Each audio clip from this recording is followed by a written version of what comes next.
नमस्कार।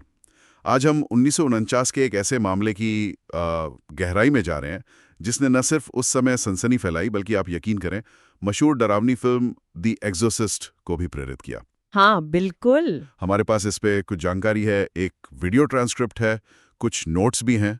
तो कोशिश करते हैं समझने की कि ये रोलैंड डो नाम का लड़का जिसके बारे में ये कहानी है उसके साथ असल में हुआ क्या था। और ये जानना भी जरूरी है कि इसका असली नाम रोनाल्ड एडविन हंकलेरा था। अच्छा। हाँ, और घटना के वक्त वो कोई 13-14 साल का रहा होगा।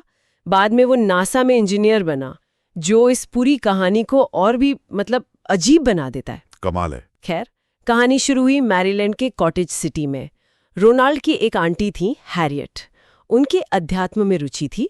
उनकी मौत हो गई। ओके। और उनकी मौत के बाद रोनाल्ड ने वो क्या कहते हैं उइजा बोर्ड इस्तेमाल करना शुरू किया। ये उसने अपनी आंटी से ही सीखा था। और बस यहीं से अजीब चीजें शुरू हो गईं। शुरुआती घटनाएं कैसी थीं? मतलब क्या हुआ एकदम शुरू में?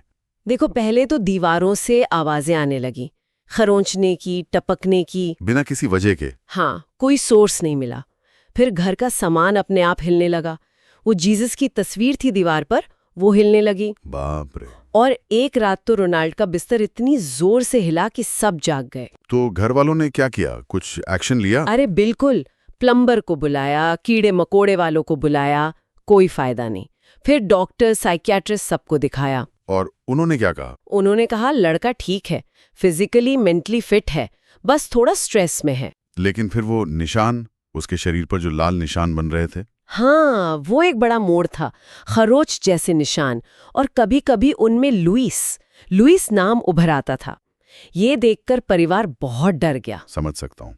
तो फिर चर्च की एंट्री हुई? लूथरन पादरी थे, उन्होंने कहा कि भाई ये मामला हमारे बस का नहीं लगता, आप कैथोलिक चर्च से मिलो। उनका एग्जॉर्सिज्म मतलब भूत भगाने की प्रक्रिया में अनुभव है। तो परिवार सेंट लुइस चला गया। हाँ, सेंट लुइस मिजोरी। लेकिन प्रॉब्लम वहां भी साथ गई। हाँ। वहां वो मिले फादर बॉर्डन और फादर बिशप से। और वहां क्या हुआ?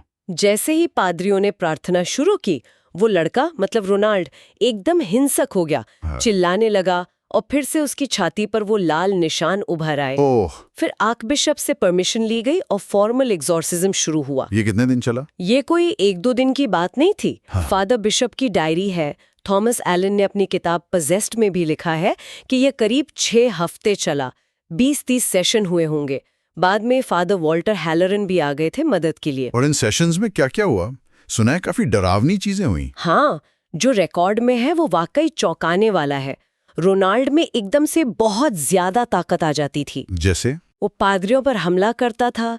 फादर बिशप और फादर हैलोरन दोनों की नाक तोड़ दी उसने। क्या बात कर रहे हैं? हाँ, और वो लैटिन में बोलने लगा, ऐसी भाषा जो उसने कभी सीखी ही नहीं थी। चीजें हवा में उड़ने लगती थी। जैसे पवित्र जल की शीशी। हाँ, वो हवा में उड़कर दीवार से टकराई और टूट गई। उसका बिस्तर हवा में उड़ जाता और था। लेविटेशन जिसे कहते हैं। और शरीर पर शब्द भी उभरते थे, हेल जैसे। बिल्कुल। ये सब फादर बिशप की डायरी में दर्ज है। एक घटना का जिक्र और आता है, फादर हैलोरन की माँ के बारे में। हाँ, वो बहुत अजीब था। रोनाल्ड ने फादर हैलोरन से कहा कि तुम्हारी माँ नर्क में सड़ रही है। ये बात रोनाल्ड को पता नहीं हो सकती थी क्योंकि उनकी माँ की मौत हाल ही में हुई थी और ये बात गोपनीय रखी गई थी। ये तो वाकई में परेशान करने वाला है। और एक बार उसने बिस्तर का स्प्रिंग तोड़कर फादर बोर्डन पर हमला करने की भी कोशिश की। तो इसे सिर्फ एक बच्चे की शरारत कहना मुश्किल लगता है। फिर ये सब खत्म कैसे हुआ? लगभग 28 दिन की लगातार प्रक्रिया के बाद 18 अप्रैल 1949 को पादरी प्रार्थना कर रहे थे और रोनाल्ड अचानक एकदम शांत हो गया। शांत? मतलब? उसने कहा कि उसने सेंट माइकल द आर्कएंजल को देखा। अच्छा। हाँ, कि सेंट माइकल ने शैतान को एक जलती हुई तलवार से भगा दिया और उसके बाद वो बिल्कुल नॉर्मल हो गया। लेकिन बाद में तो उसने खुद कहा कि ये सब ड्रामा था। हाँ, यही तो इस कहानी का सबसे पेचीदा हिस्सा है।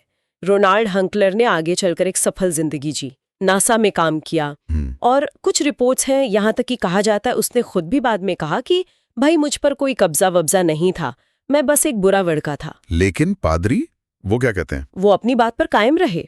उनके लिए ये शैतानी कब्जे का एक असली और बहुत गंभीर मामला था। फादर बाउडन ने तो कहा था कि उन्हें कोई शक नहीं कि कमरे में शैतान मौजूद था। तो क्या निष्कर्ष निकाले? एक तरफ पादरियों के बयान, गवाहियां, दूसरी तरफ खुद उस व्यक्ति का बाद का जीवन और उसका कथित इनकार। और बीच में वो फिल्म द एग्जोर्सिस्ट जिसने इस कहानी को अमर बना दिया। सही कहा। ये मामला असल में दिखाता है कि कैसे हमारा विश्वास, हमारा मनोविज्ञान और वो चीजें जिन्हें हम समझ नहीं पाते वो आपस में टकराती हैं। क्या ये सच में शैतानी कब्जा था?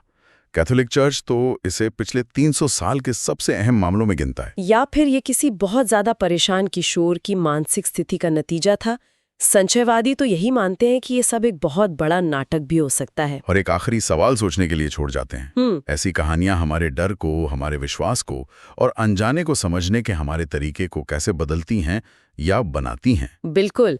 जब निजी अनुभव, धार्मिक मान्यताएं और वैज्ञानिक तर्क आमने सामने आते हैं तो हम सच के कितने करीब पहुंच पाते हैं, या कुछ रहस्य शायद हमेशा रहस्य ही बने रहते हैं।